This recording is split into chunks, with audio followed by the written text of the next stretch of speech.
Hey, I want to welcome you to the Courageous Men's podcast. Dwayne here again, and I want to begin what is a series talking about facing the giants. And if you've been around and heard some of the phrases that I've used, is from caveman to brave man, and whatever giants you're not facing. Number one, you're serving, and number two, you are leaving on the field for your children or the next generation. And so it's really, really important. What we tend to do is want to stay in the cave because in the cave we can't be wrong. But the reality is we need to move from being that cave, what we think is safe, can't be wrong place, to a place of being brave enough to confront and face the things that we need to face. Now, we've all been there. As people say, hey, I have faith. And I said, for what? Because sometimes we have faith in an area of our life and sometimes we don't. Sometimes we're brave in an area of our lives and sometimes we're not. I think about myself, and you might say, "Hey, Dwayne, are you a brave guy? Are you a courageous guy?" And I would say, generally, I would like to say yes, but I think it depends at times on what is it. What are you talking about that I need to be brave for? I can recall, stirring up enough courage to do a skydive and announcing it for the church when I was pastoring in our first pastorate, so that I couldn't back out.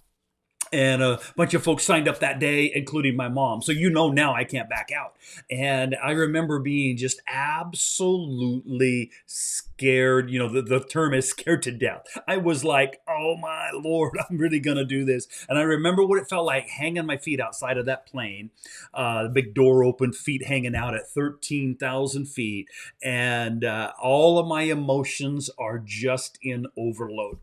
But then what it felt like to face my fears of what I thought, afraid of heights, and roll out of that plane in a skydive. And it caused me to do it again, had the same emotions, but I was able to face it.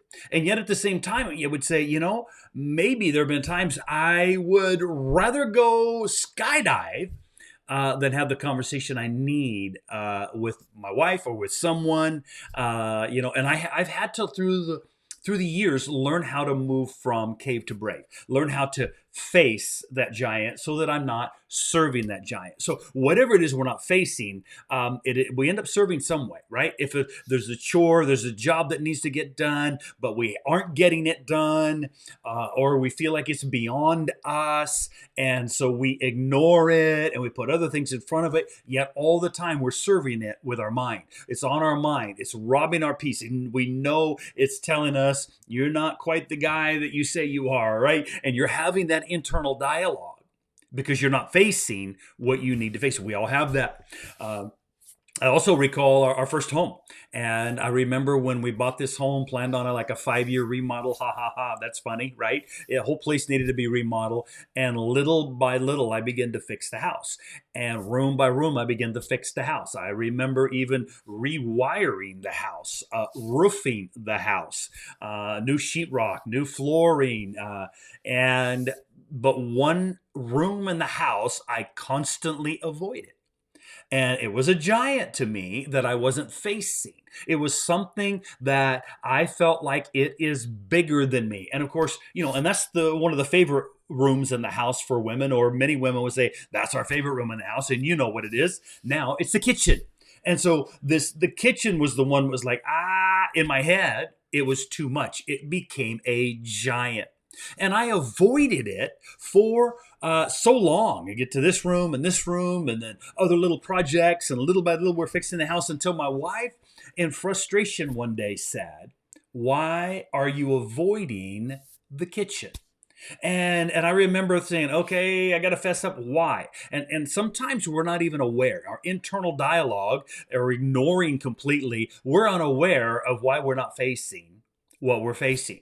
And really, there was a fear within me. It's like, I'm not enough. I can't do it. And I remember saying to her, I don't know if I have what it takes to do the kitchen. And just that dialogue released something in me, and we began the process. Okay, let's map it out. Let's start measuring. Let's start figuring out cabinets. And of course, in that day and at that time, we did IKEA, and I measured everything out and figured out cabinets for the kitchen, and even figured out lighting because the some of the doors had glass doors in them, and figured out lighting that would come on at night. And she was so excited for that kitchen in the end. And guess what? Dwayne felt like he conquered something. It was something that had been conquering him. It was a giant that he was serving that I moved into, then facing and being able to conquer that. And we all have that. So as we look at this, whether we recognize we're not facing something or not, we are facing it, we aren't facing it. When we're not facing it, we're usually losing a little bit on our self-esteem, our peace. That whole idea of living life full is like, yeah, it's a little gnawing thing, in the back of my mind. I'm not facing something I should. And so let me take a few moments, and I want to unpack. There's three key components they tell us today that make us who we are. So who I am, who you are today is comprised of, number one, the culture in which you're raised. And we're going to spend some time on that today. Number two is the experiences we've had to date, right? Those experiences we've had up to this point. And number three are the gifts and the calling of God that are within us. And those three components make me who I am today, or how I've handled those three components. And the same goes for you.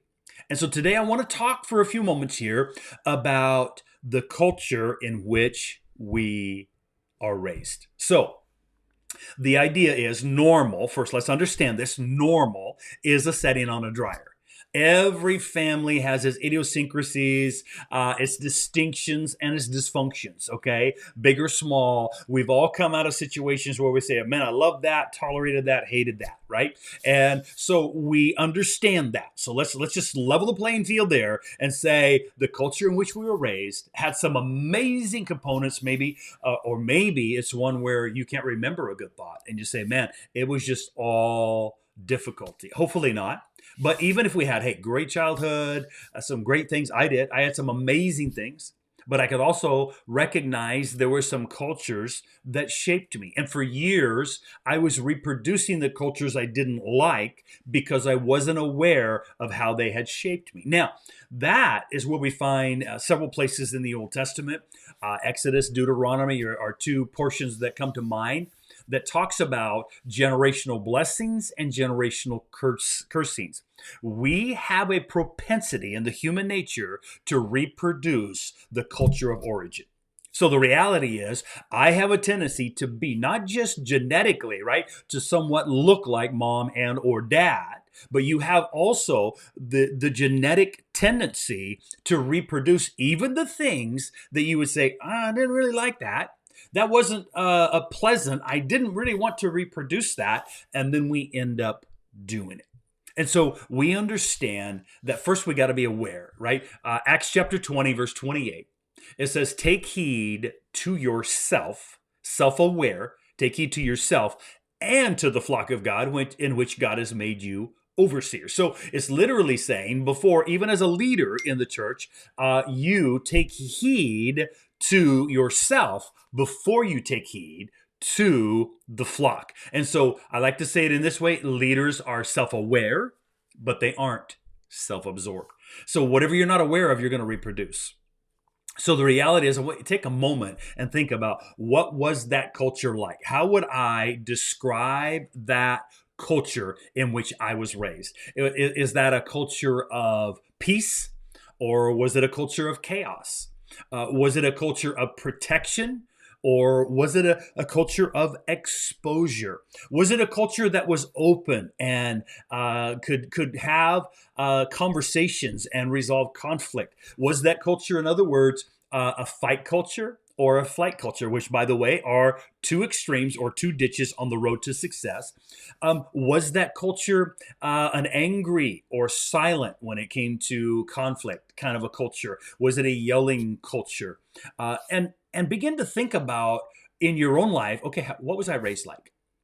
And do this job, do this chore, get a piece of paper and start saying, okay, the culture in which I was raised in was, and divide the paper on left and right side. And on the left side, the things I loved about the culture in which I was raised.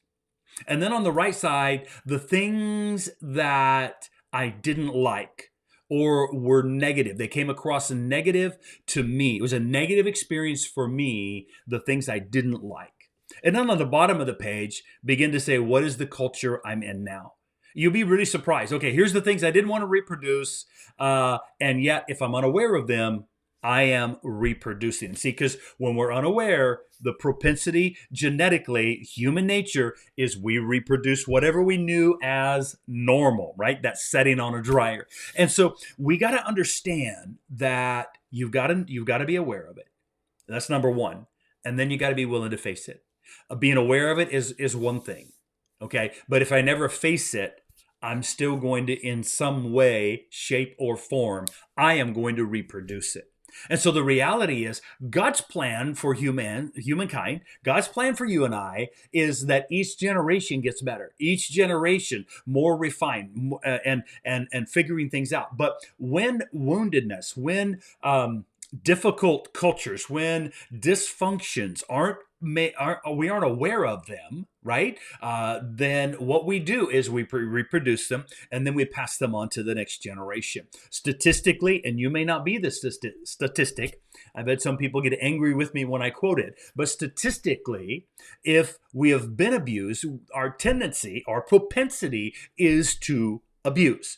And it can be done even unaware. All of a sudden, I raised up in a yelling culture, which I wasn't, but if I was raised up in a yelling culture, then all of a sudden, how do I discipline and take care of my children? I yell, and I hated it. Now I'm doing it, but I'm unaware of it. And so we got to be aware, number one, and being able to do that. Left side of the page, the things in the culture of my family that I loved, that helped shape me.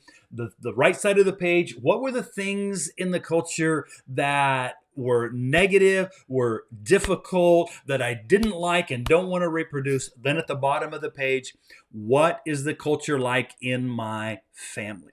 Now, once you've done that, then it'd be really good to take it to your spouse. If you're in the context of a marriage, take it to your spouse and say, let's talk about these. Let's talk about these cultures. And that's where you can begin to make real change. So the tendency without that dialogue is a pendulum swing. Okay, I was in a yelling culture again, using that as an illustration. I wasn't, but in a yelling kind of a culture, I don't want to do that anymore. And so all of a sudden, my wife experiences an extreme, a pendulum swing to the other side. And now I'm quiet. Now I'm emotionally withdrawn. Now I don't confront anything. Why? Because I don't want a yelling culture. And that was the ditch on the left side, so to speak. Now I'm over here on the right side, at least my right. And now I'm on another extreme. And without dialogue with someone else, we'll tend to pendulum swing. I didn't like that, so I'm running over here. But having that dialogue with your spouse or with someone to say, what's the culture now versus how I was raised? A couple of things will happen. One is you're going to look at it and go, okay, wow, I've changed a few things.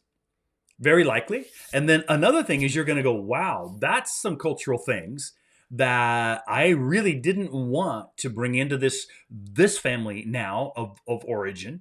And now I'm going to begin to shape. So we're going to work together to begin to shape the culture that we want. So I'm going to highly recommend this. If you don't listen, culture is shaped either by ignoring it or by focusing on it.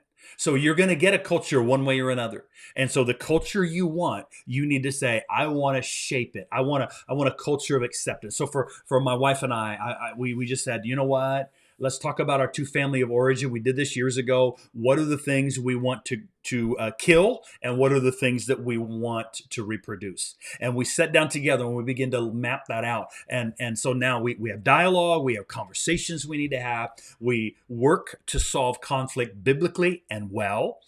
We work to talk about the things that maybe weren't talked about in either one of our family units at times.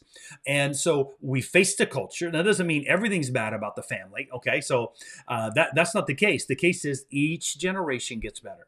But here's the thing. If you don't have the conversations, write it on paper, have the conversations, you'll never make the changes. Now you're not fully alive and fully engaged in life, family, and relationships. Why? Because there's that nagging thing going on. There's these cultural things that are almost like weights that are holding you down, and you're not sure why you don't experience the peace. You don't know why you're easily depressed. You don't know why these things are going on, and you don't confront things. And you have all of these outflow of cultural issues that you've really not sat down and said, what's holding me back? What do I need to address? What do we need to change? And that begins with a conversation. So I want to encourage you, because here's another one of my phrases that I love. You're often one conversation away from a better relationship with the ones you love. So I want you to begin that today. Sit down, grab that piece of paper, write that out, what I didn't like, what I liked, and then what's in my family unit now. Now, go to your spouse and say, let's have a conversation, because let's build our best life. Face the giant of the culture in which you were raised so you can create the culture you long to have for you and for generations to come. Thanks for listening to me today. Remember, you're not better for what you've heard. You're better for what you do.